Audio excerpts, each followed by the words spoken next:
Okay, so now that we know the basic premise on how to factor a trinomial expression with a leading coefficient of 1, now we just got to discuss what happens if the signs are not both positives. What happens if they're positives and negatives? So let's look at our scenarios here. If you have a trinomial expression in descending order and the last term is positive, so if you look here, I have x squared plus 5x plus 6, or x squared minus 5x plus 6. When the last term is positive, you are guaranteed that both the binomials will have the same sign. Guaranteed.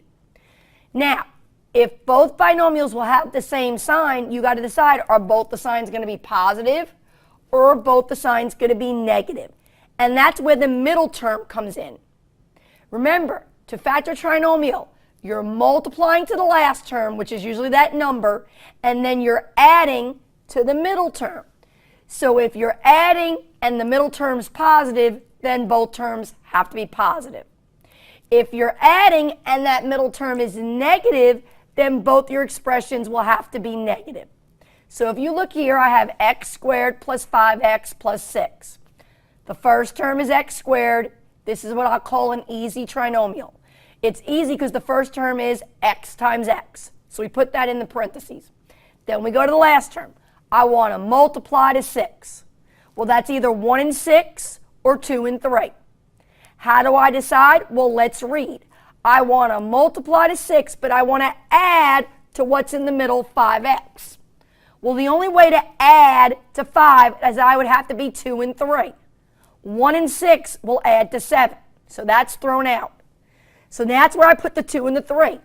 Now I want to add, which means the signs are going to be the same, and I want to add to a positive 5x. That's why both signs are positive. Look at my second trinomial, x squared minus 5x plus 6.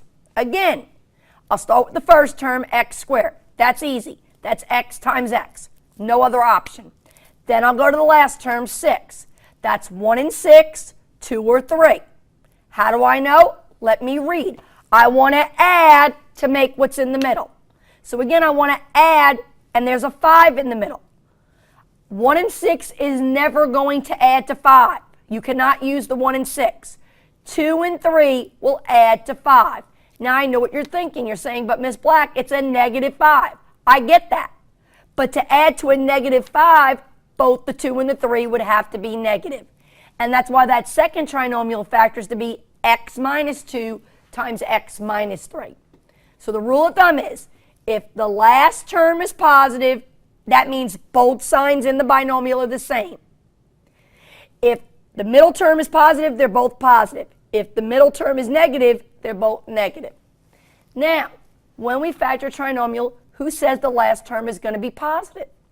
So my last two binomials here are x squared plus 5x minus 6, x squared minus 5x minus 6. Look very closely. Both last terms are negative. Negative means we're about to subtract. And subtracting means the signs cannot be the same. They have to be different. You need a positive number and a negative number to subtract. We've learned that since the beginning. If a number is positive and a number is negative, we subtract it and we give the answer the sign of a larger number. That is why we know 3 minus 2 is positive 1. Where if we say 2 minus 3, it's negative 1. So when the signs are different, we're subtracting. Therefore, if that last term in the trinomial is a minus, it's a negative, we're subtracting. The signs will be different in the binomials. And the sign that gets assigned to each number makes sense. The rule is when you subtract, you give the answer the sign of the larger. Well, the same is also true with trinomials.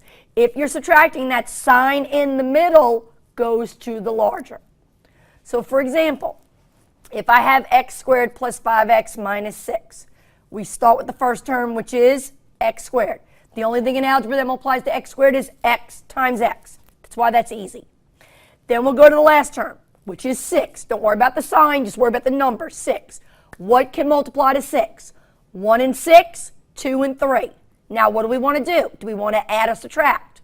Now that negative means I want to subtract. And I want to make what's in the middle, which is 5x. Well, now if I have a 2 and 3 and subtract, 2 and 3 is not going to subtract to make a 5. So that's why I can't use the 2 and the 3. 1 and 6 will subtract to make 5. So that's how I know I put a 1 and a 6 in my parentheses. Now, subtract means the signs have to be different. So now I look in the middle. The middle term is a positive 5x. To make a positive 5x, that positive would have to go with the bigger number. Who's bigger, 1 or 6? 6 is. So that's why the 6 gets the positive and the 1 gets a negative.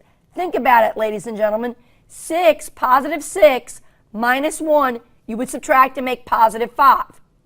If you multiplied a positive 6 and a negative 1, you would get the last term, negative 6. The last example, x squared minus 5x minus 6. That's my trinomial. It's in the correct order. So we start. What multiplies the first term? X squared is easy. It's x times x. So if the leading coefficient's 1, we know there's only one option for the first term. Then I go to the last term, 6. I have two options, 1 and 6, 2 and 3. I don't choose eeny, meeny, miny, mo. I read. I want to multiply to 6 and I want to subtract. That's what the negative means. I want to subtract to what's in the middle, which is 5x. So again, I don't care how hard you try. 2 and 3 is never going to subtract to 5. So that's why we cannot use the 2 and 3. 1 and 6 will subtract to 5. So that's where I get the 1 and the 6. But now the middle term is negative 5, which means the bigger number now gets the negative. So now the 6 is negative and the 1 becomes the positive. Subtract means the signs are different in the binomials, which they are. The sign in the middle term goes to the bigger number. If you had a negative 6 and you added a 1, you would get the negative 5. So that's important when we're factoring trinomials. That last sign is important. If it's positive, the signs in the binomial are the same. If it's negative, the signs in the binomial are going to be different. All right, let's hit the whiteboard and try this.